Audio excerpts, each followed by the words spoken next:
ang kamatayan hindi namimili ng edad. Bata, matanda, senior citizen, junior citizen, mataba, payan, pangit-pangit, guwapo, Walang ipin. kahit kuripot. Pero ang matagal daw mamatay ang mga kapagbigay. Amen? Matagal mamatay ang generous. Bakit? Yung generous ba? Matagal mamatay.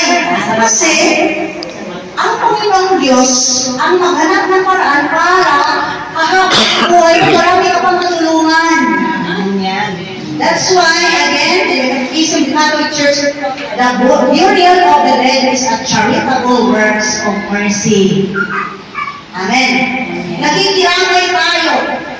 Maliban sa ating makikiramay, nagbigay tayo ng kape, ganito, ganyan. Tumulong tayo, amen? Hindi lang tayo tumulong para ubusin ang pagkain. Tumulong tayo sa kanila, nakikita ng bakit.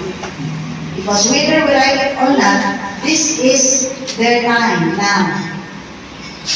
Kaya nga, the message of this first anniversary, yan, ang mensahe po yan, dapat unang-una, paghandaan din natin ang ating kamatayan.